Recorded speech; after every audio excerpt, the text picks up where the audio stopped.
Growing up, Heidi Bernadzikowski could hold her own. Talk to me about her and about your life growing up with the only girl in the family. Heidi had it rough.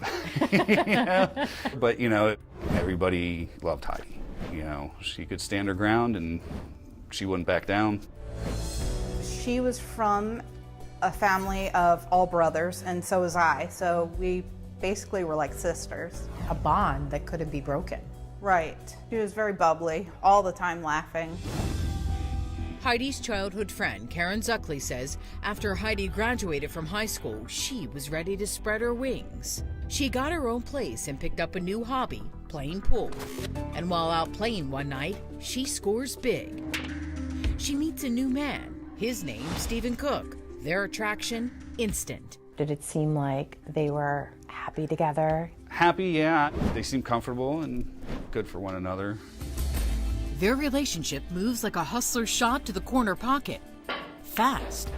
And within a few months, Heidi and Stephen, who works in the plumbing department at Lowe's, move in together in nearby Dundalk, Maryland. It will be there, in that home, that Heidi will get the worst break of her life. It's late April, around 5 p.m. Stephen picks up Heidi from work downtown in the red Honda Civic they both share. He takes her home, then goes to run some errands. When Stephen returns a few hours later, he opens the door and crosses the threshold to a nightmare. Baltimore County 911. My girlfriend's been murdered. Did you just find her? Right now. Did you just find her that way, sir? Yes. What happened? Was she shot? Or? No, she's cut. Her throat's cut. You don't have any idea how long she's been that way? No. Just send somebody. What's your last name, sir? Oh, my God. Cook, are you sending somebody? Yes, I am, okay? Just send somebody. I'm going to. Just stay with me, okay? Oh, my God, I can't stay with you. I gotta go to get her. Is there a weapon near her? No. Are you sending somebody? Yes, they're on the way, sir. All right, okay? all right. I want you to stay with me. No, I can't stay with you. I gotta go with her. When Baltimore County police arrive, they find Stephen on the floor, crying, holding Heidi in his arms. She is dead. Sergeant Alan Meyer is one of the first to arrive at the gruesome and bizarre scene. What was your first initial reaction? Well, we got to the scene and it was a weird scene because there was Heidi's body laying against the wall. The 24-year-old had been strangled and her throat was slit. There's a lot of blood on the floor where she had been bleeding for some time because it dripped through the floor. There was a pool of blood in the basement on the floor. Cops go room to room trying to piece together a story. But so much doesn't add up.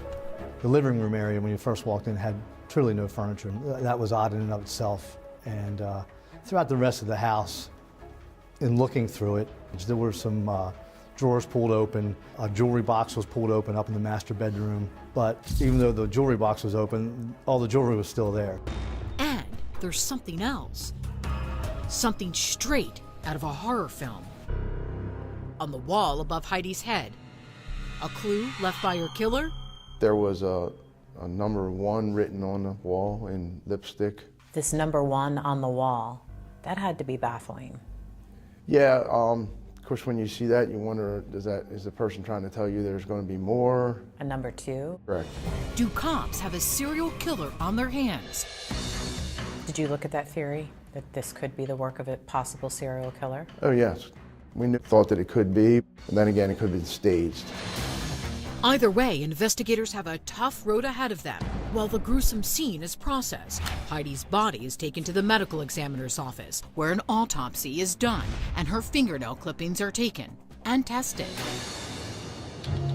Down at headquarters, a blood-soaked Stephen Cook is brought in for questioning. It's a good place to start. The husband or boyfriend is always the first place cops look. He was denying any involvement at all. He gave us an account for everything he did that day. Specifically, what he had done that evening. Stephen says around 5:30, he took Heidi home because she had to use the bathroom. He didn't want to wait, so he left to run his errands. Got his oil changed, got his hair cut, went to Home Depot, fixed his sister's plumbing, went through the tunnel, and then came back home. And Stephen has documentation proving it all. Everywhere he went, He either got a receipt for going or the place where he went had video. He has a strong receipt alibi. Absolutely. And so at that point, I mean, you've got someone who you know for certain was not at the scene. Correct. What did you learn about their relationship? Stephen told us that everything was wonderful between the two of them, and they were going to go to Las Vegas to get married. Then cops learned something that may contradict that. 24-year-old Heidi Bernadzikowski is dead. Her live-in boyfriend, Stephen Cook, the one who found her. My girlfriend's been murdered. What happened? Was she shot? Or? No, she's cut. Her throat's cut. Investigators have Cook down at the station. He shows them multiple receipts as proof he wasn't there at the time of the murder.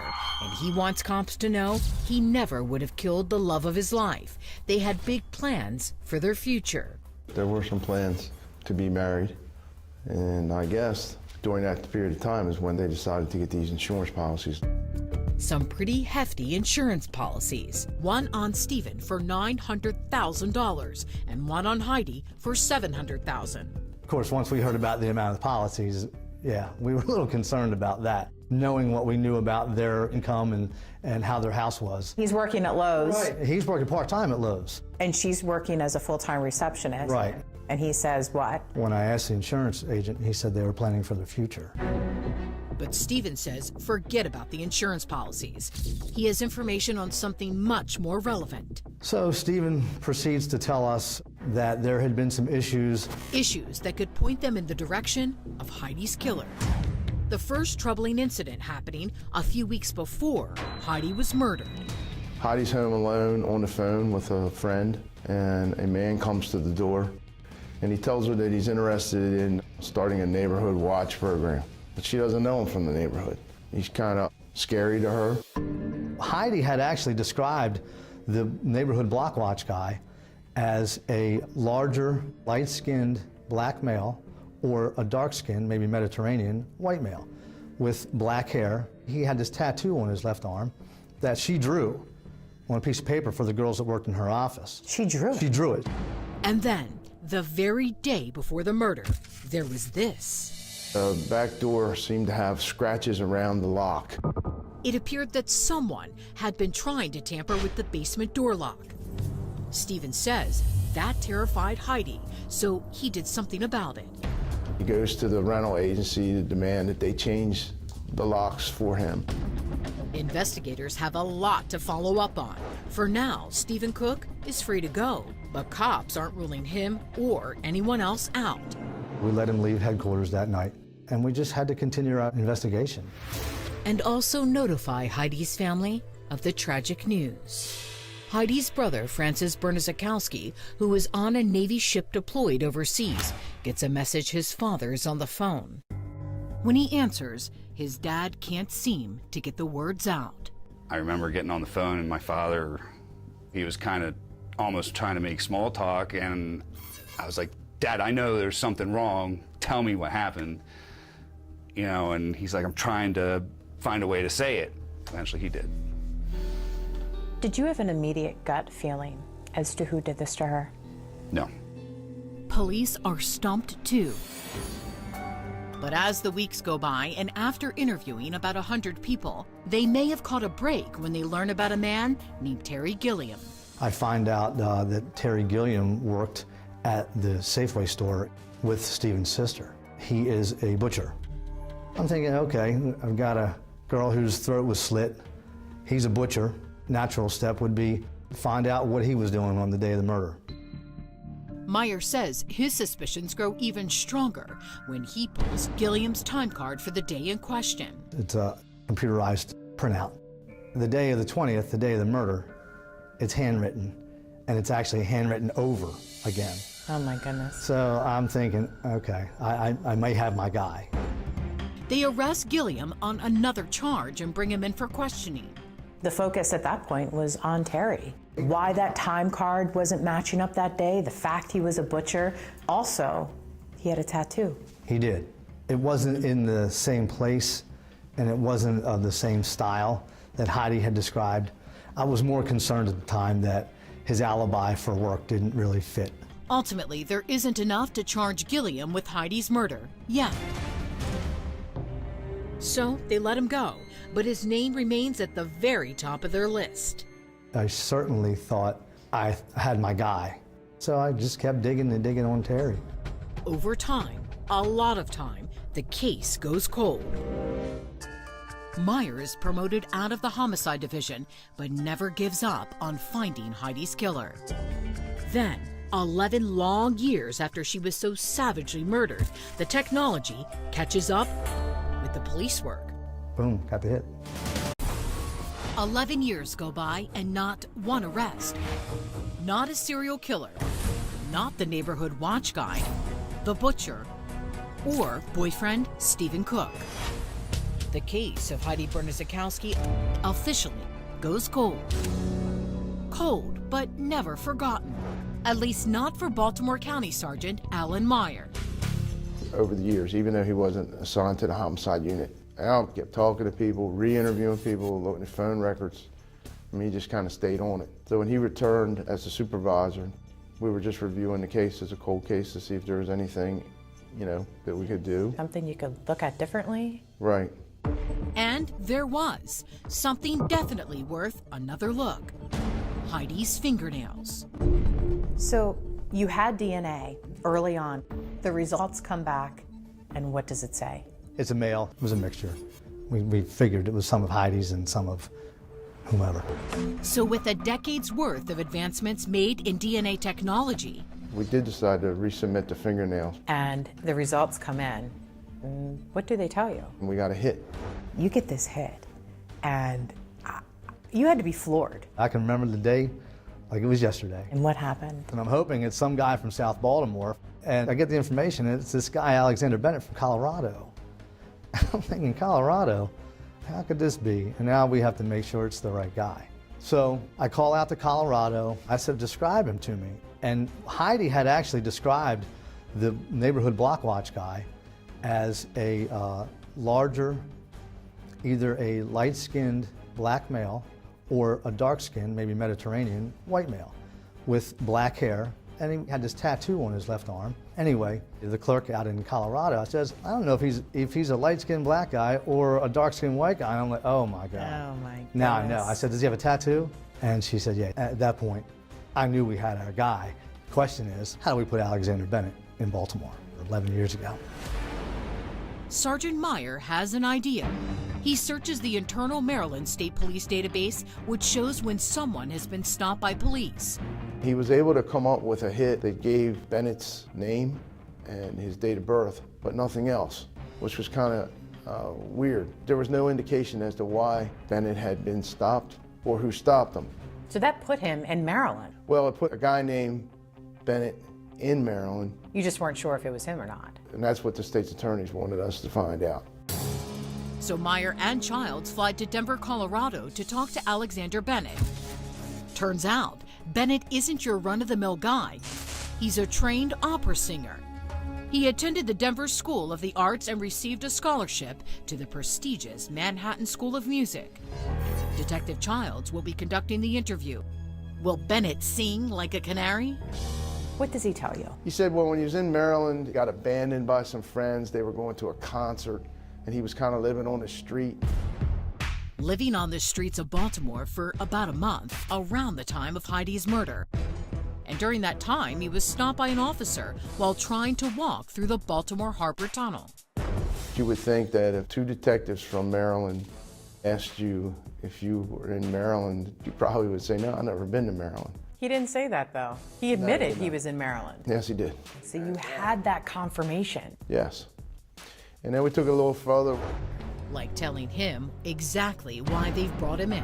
This girl's fingernails were taken at the time of her death. And under their fingernails is your DNA. Now, there's no denying that. There's no getting around it. But Bennett offers up an interesting explanation for that. He said, well, when he was in Maryland, he was in a bus stop one day, and a girl came up just screaming at him and scratching his face for no apparent reason. I got kind of scared because, you know, I was trying to fight back, and I think I hurt her.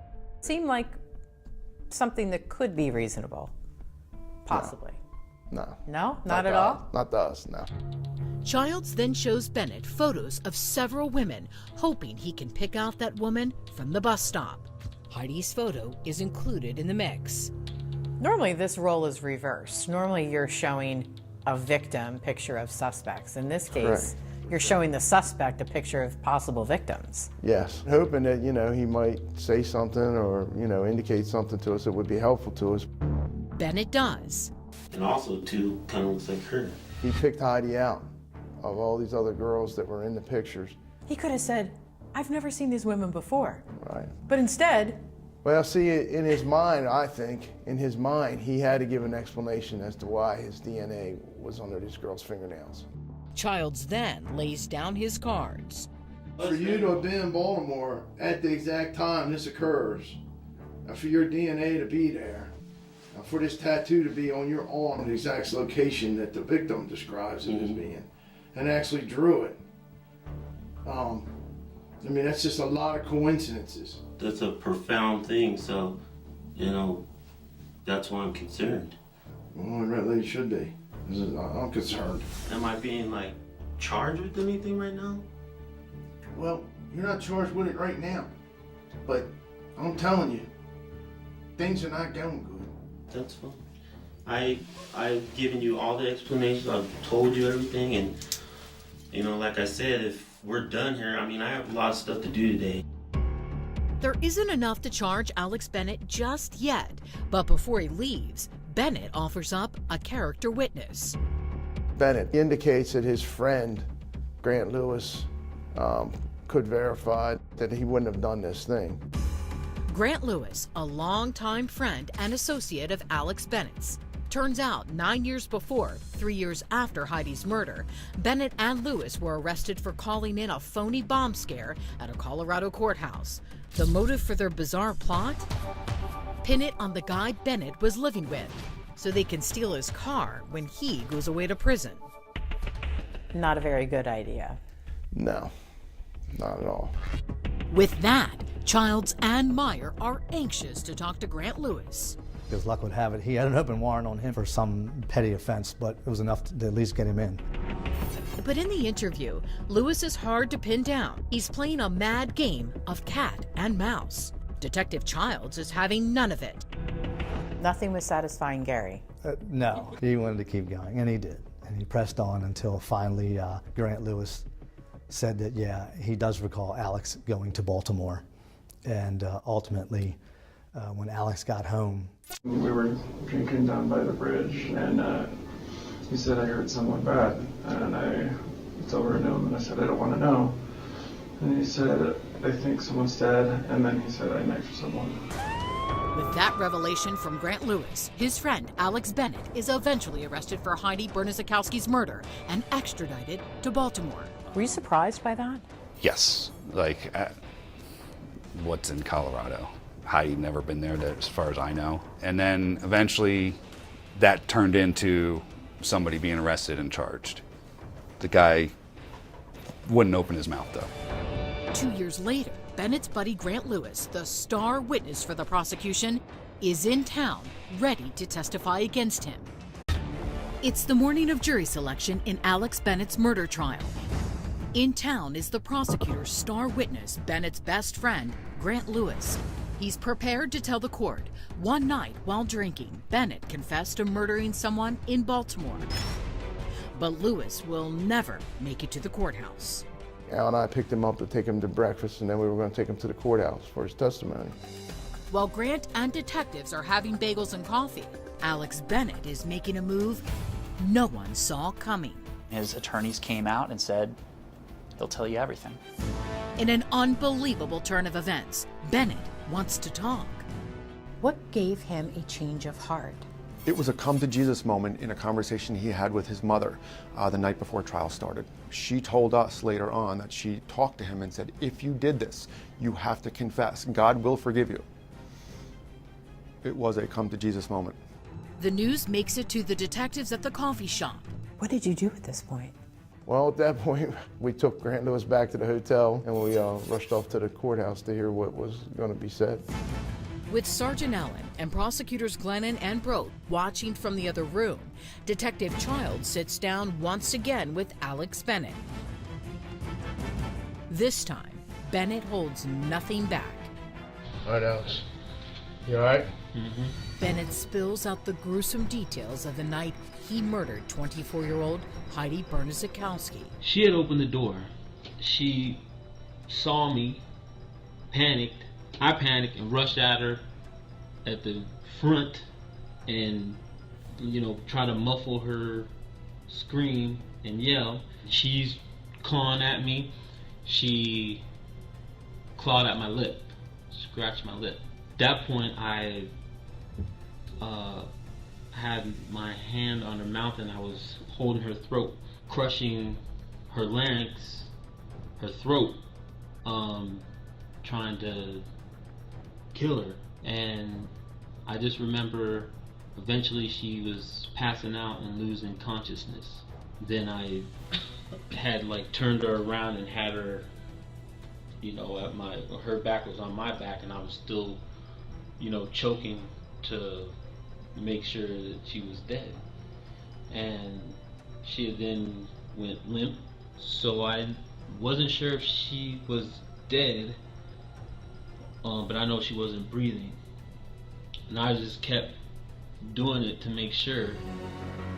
Bennett says after that, in an effort to mislead cops, he used Heidi's lipstick to write the number 1 on the wall. He then went around the apartment trying to cover his tracks, all before delivering the final assault. Got a rag from somewhere and started wiping down doorknobs, and I pulled some of the drawers of the dresser ajar. After I had wiped everything down, I was making sure if she was alive. I didn't know. That's when I had the knife to make sure had cut her throat. Bennett also admitted to being the neighborhood watch guy and trying to break into the house the day before the murder. He was very graphic, he was very detailed, he was very forthcoming. Did you buy the story that he was telling? We did buy the story he was telling. It reeked of reliability. But the question remained, why did Bennett kill Heidi Bernadzikowski? What was his motive, and where did the idea come from? Bennett is about to drop an atomic-sized bombshell that's going to blow up in his buddy Grant Lewis's face. The plan of Baltimore just came up, abruptly when Grant was discussing about receiving money to kill somebody. The same Grant Lewis who was supposed to be the prosecution's star witness. Bennett says his friend was not only involved, he was the mastermind of their sinister murder-for-hire plot. Cops pick up Grant Lewis from his hotel and bring him in.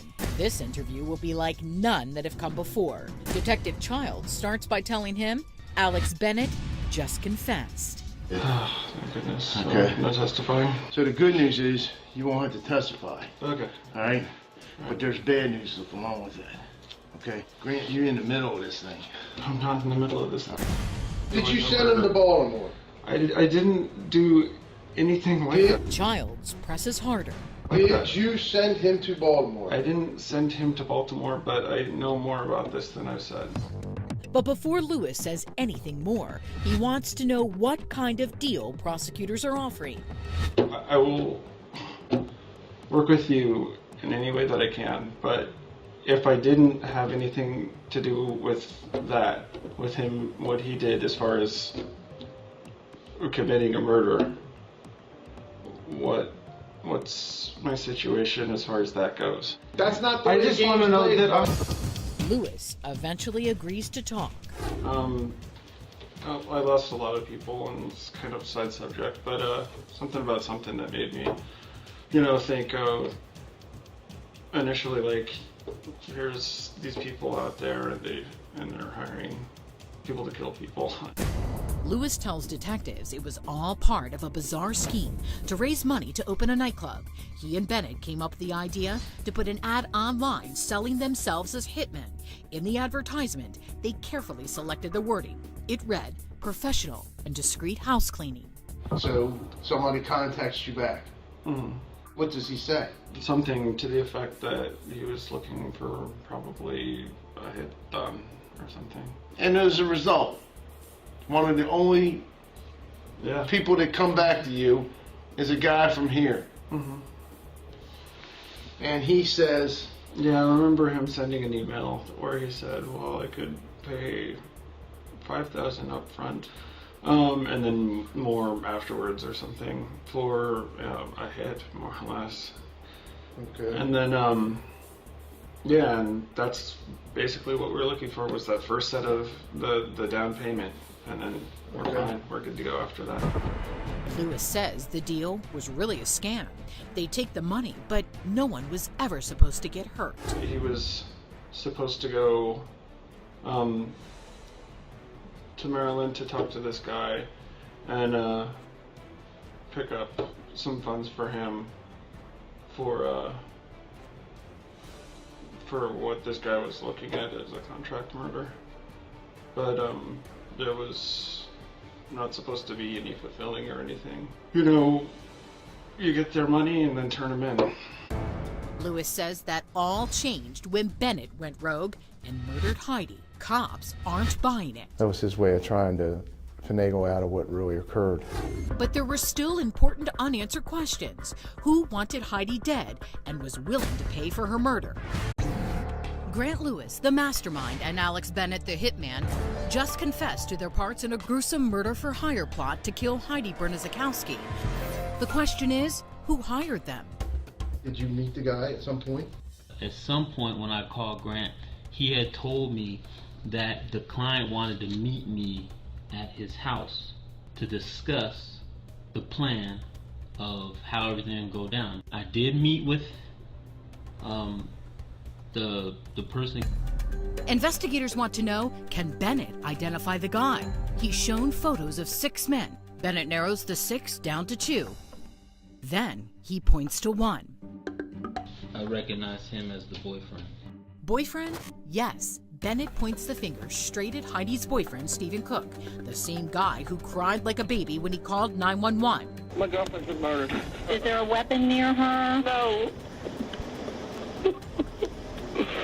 Are you sending somebody? Yes, they're on the way, sir. All right, okay, all right. now stay, I want you to stay with me. No, I can't stay with you. I got to go with her. We knew we weren't done. We knew there was more to this. The whole family knew that somewhere along the line, Stephen Cook had something to do with this. It wasn't a doubt in anybody's mind. When I met the boyfriend, he's like, I'm gonna leave a key, and when I'm gonna drop her off when she comes in, you gotta make it look like she had an accident. It can't look like she was killed because of the insurance. Remember, there were insurance policies Heidi and Cook took out on each other a couple of months before Heidi was murdered. Heidi's was for $700,000. Allegedly, Cook had promised $60,000 to Lewis and Bennett once the job was done, and Heidi was dead. Did they ever get the money? They never got a dime. Grant Lewis is arrested for conspiracy to commit contract murder. Alexander Bennett takes a plea deal and agrees to testify against Lewis and Cook. In the years since Heidi's murder, Stephen Cook seemed to have moved on with his life. He got married, had a child, and was working for the government in Veterans Affairs. Cook also collected a small portion of that $700,000 insurance policy after a legal fight with Heidi's family. 10 minutes before he's supposed to testify, he gets his attorneys and they strike a plea deal. And he ends up taking about 20%. He didn't want to testify. It was a small victory in court, but an earthquake was about to hit and Cook's world would crumble. So that Stephen's arrested. And what was that day like for you? We just followed him. He dropped his son off at the elementary school. And once he came out of the elementary school property, we arrested him. That was it for him. That was it for him. Stephen Cook is charged with first-degree murder. His defense attorney, Tara Lecomte, says not so fast. The case may not be as open and shut as some would believe. The first thing he said to me was, I did not do this, I had nothing to do with this. Lecomte says besides Bennett's testimony, the prosecution's case was a circumstantial one. There was an alleged contract killing with no contract. Was there any evidence at all to prove that this crime was orchestrated and coordinated over the internet? No. Not one shred of evidence? No emails, no... Nothing from a chat room? No chat room, nothing. Nothing printed? No. Not even a hard drive? No. Why is that? The police didn't take that computer that day. The lack of a paper trail was one, I think, of the most difficult things to do in prosecuting this case. Their computer was sitting on a table, and they didn't actually look at it. It wasn't part of normal police procedure back then to conduct investigation into a computer, and I mean, nowadays that would probably be one of the first things they'd do. As both sides prepare for trial, Cook allegedly tries to pull off a repeat performance, this time from behind bars. Stephen really takes this to another level. And while he was behind bars, he did something. What happened? While awaiting trial, Stephen met a cellmate, began to talk to him, and ultimately asked him to have Grant Lewis, who was also in the same facility, to have him whacked. And whatever happened, was he charged? That cellmate was very helpful. He agreed to wear a wire in jail, and we were able to record Stephen talking about having Grant whacked. So we charged him with witness intimidation and attempted murder. That seems to be how Stephen Cook solves problems. 1 year after Cook's arrest, the case goes to trial. The star witness for the prosecution, Alex Bennett. But there's more. Heidi's friends testify her relationship with Cook was not the blissful one he described. She was thinking about leaving him. She had taken steps such as borrowing money from a friend to rent out a storage facility to take that next step to move out. The crux of the defense's case? Heidi brought this on herself. Cook's attorneys allege she had been looking for love online when she met Alex Bennett. He traveled from Colorado to Maryland to be with her, and when he showed up at her door, she rejected him, so he killed her. So you believe they met over the internet? On a chat room, this man is professing his love for her. An unrequited love made the most sense out of everything. The defense said Bennett traveled to Maryland to meet Heidi, and she rejected him, and that was ultimately why she was murdered. There was no evidence, in fact, to support that. In a bold move, Stephen Cook takes the stand in his own defense. Cameras are not allowed in the courtroom, but Cook's testimony is audio taped. Cook says he's surprised to hear other accounts of his relationship with Heidi. Mr. Cook, you keep saying that you and Heidi are going to get married, but we've heard from other individuals that she was thinking about leaving you. I've never heard anything like that till now. Cook then explains how the large insurance policies came to be. We were going to start a family, we were going to have children, and I wanted to make sure that there was enough money for Heidi in case I died. Heidi then asked me if it was all right if she could get $700,000 worth of life insurance, and I said fine. Then LeCompte asks point blank if Cook had Heidi killed. Now, Steve, you've heard through testimony that you arranged for Heidi's murder via the internet. Did you do that? Not at all. Not at all. I didn't have anything at all to do with Heidi's murder. Why are you testifying? I'm testifying because I want my family and friends, and I want Heidi's family and friends to know the truth. The case goes to the jury. They deliberate a day and a half. The jury came back with the verdict the moment before it was announced. What were you feeling? I was scared. I'm not gonna lie to you. Truly, it felt like it was life's work for me, and this guy's been haunting me forever. So the jury came in, and the head juror spoke very quietly. So I had my head down, and he gives the verdict. I am guilty. And I looked over at my wife, and I said, "What did he say?" Because I couldn't tell what he said. She said, "Guilty." I was like, "Oh, yeah." Guilty of first-degree murder and guilty of witness intimidation and attempted murder.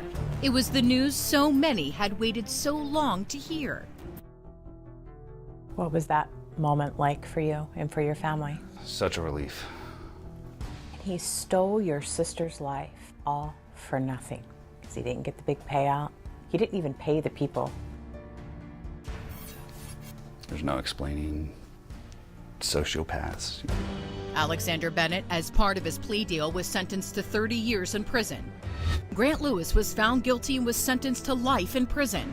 And Stephen Cook got life without the possibility of parole, plus another 30 years for trying to have Grant Lewis killed. You believe you did everything you could to defend him? Absolutely.